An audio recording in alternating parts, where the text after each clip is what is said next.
guys, my name's Adam, if this is your first time here, and today I'm going to be telling you 7 things about me that you probably don't know, or 7 factual things about me. The reason there's 2 titles is because I was sort of working on this, and then coincidentally, Stephanie at Paper Star Jar, I'm sorry, it's almost a tongue twister, Paper Star Jar is her channel name, and she did this video as a tag video, and I said, oh, I was thinking of doing the same thing, and she said, well, then you can consider yourself tagged. So I was tagged by Stephanie at Paper Star Jar.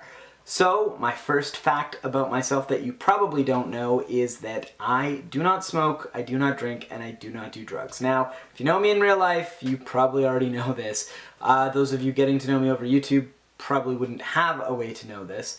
But yeah, I used to drink when I was a kid. Well, not a kid, but when I was in high school and even up until college.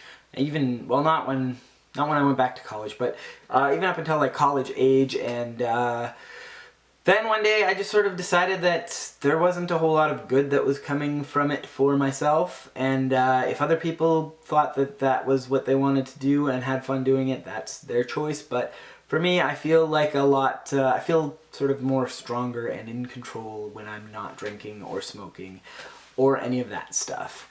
Fact number 2 about myself is that I am a machinist, although I'm not currently employed. 175 people at my work were laid off along with myself, and actually that number is still growing, I believe.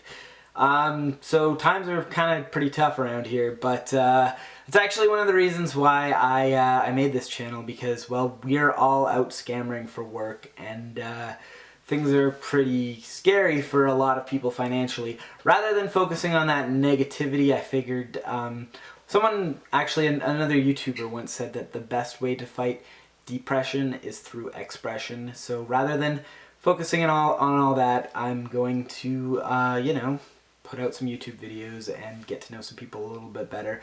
I really do want to keep doing this when I do go back to work as well, because it's a lot of fun, and that I really do feel like I was missing a bit of that when I was working. I was working 12-hour shifts a lot, where you'd sort of just go to bed and work 12 hours and get up and have enough time to get to work and then come back and go to bed. So yeah, this really has been a lot of fun, and I plan to keep doing it after I've gone back to work.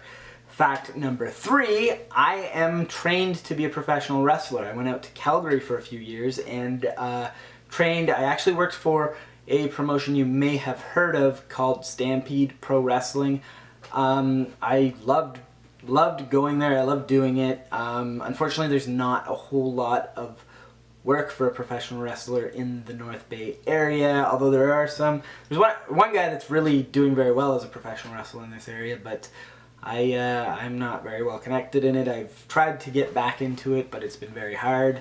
So I still do, I do get to wrestle from time to time. I have a few friends that are also trained, and that's a lot of fun. You've seen, that video with Ray. We get together and wrestle once in a while as well.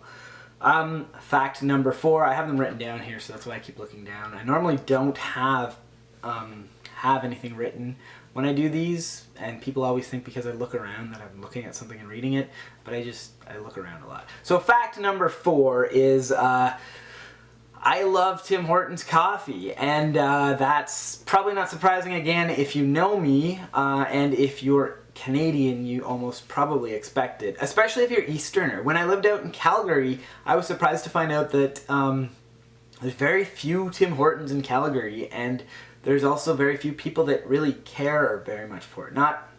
It's not that they don't care for it, but it's just that you could tell an Easterner from a Calgarian, because they just, people out west, they'd have Starbucks, they had whatever, they were not particularly loyal to Tim Hortons, whereas people from Ontario, it was like the first thing they did in the morning was go get a Tim Hortons coffee, and anytime they needed coffee, it was automatically Tim Hortons.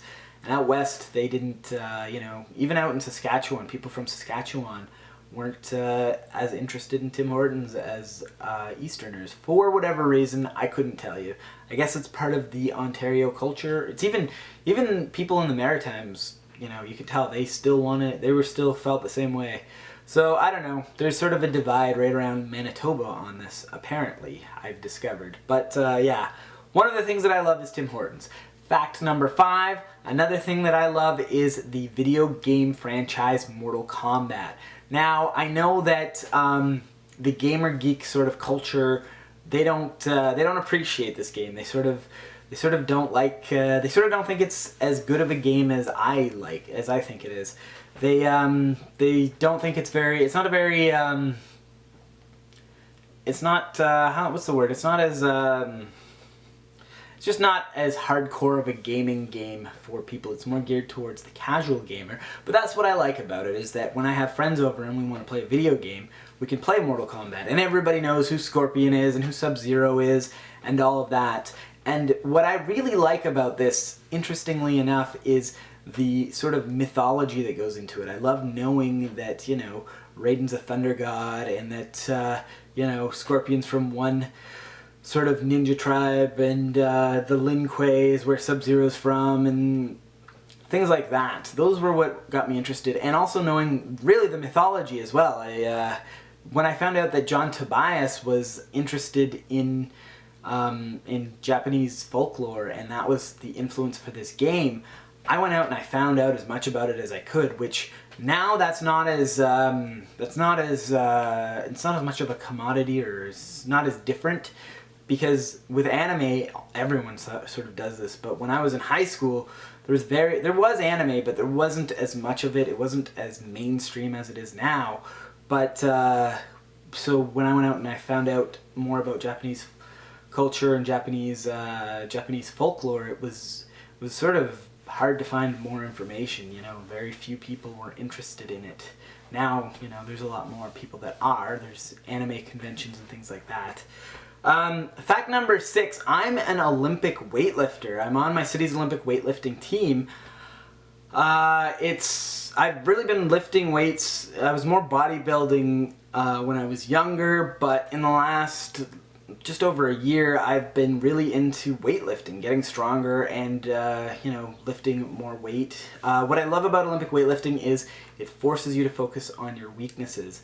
I found out when I started that I lacked a lot of flexibility in certain areas. I sort of suspected it for a while, but it really exposes it. You really can't get into certain positions when you're doing these lifts. So it forces you to, you know, to have enough stamina to compete, and to have enough strength, obviously, to lift, and to have the flexibility and to have the explosiveness. It really forces you to focus on every aspect of physical performance.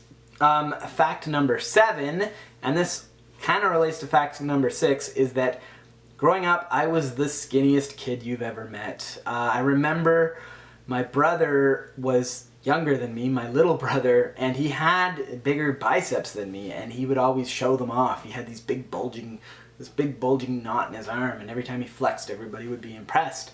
And, you know, everyone could do this too. You know, everyone else could do this, but when I went to flex, my arm was always the same size, no matter how hard I flexed, no matter what direction. I remember asking my friends, like, do you put your arm like this, or how do you do it? And no matter how hard I squeezed or whatever I did, that knot never appeared. My arm always looked the exact same flexed as it did unflexed. There was even girls that could do it better than I could.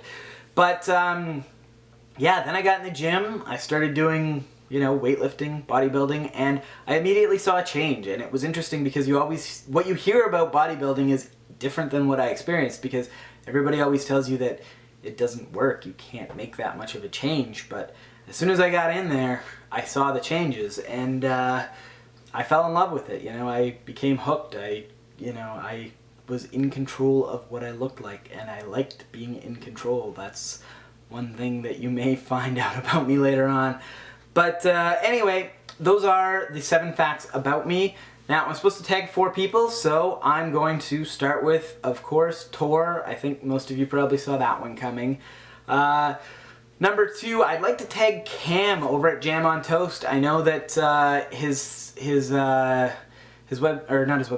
channel is more about reviews and a lot less about personal stuff. but I hope that he will take the time to tell us a little bit more about him, because I've been interacting with him a lot on Movie Club, and I don't know a whole lot about him. So I hope he'll take the time to tell us a little bit more. I'd like to know where his name, Kamurai, comes from. I've never heard that name before. Number 3 is Nina from Movie Club, and her channel is Blog Life Nina. I just think that this is, I'd like to pick at least one person that'll probably do this, and her channel seems to be this type that would actually do this, so this way we'll get to know a little bit more about each other. And my last person is Adrian. I wanted to pick at least one local North Bay YouTuber other than Tor, so yeah, Adrian, we went to high school together. I found Adrian actually on his girlfriend's YouTube channel, and we've sort of, we were always friends, but this is giving us an opportunity to spend a little bit more time with each other now that we've found out we have a little bit more in common. So, Adrian, let me know 7 things about yourself that most people don't know. Anyway, that's my video. I hope you guys liked it. Thanks and have a good day.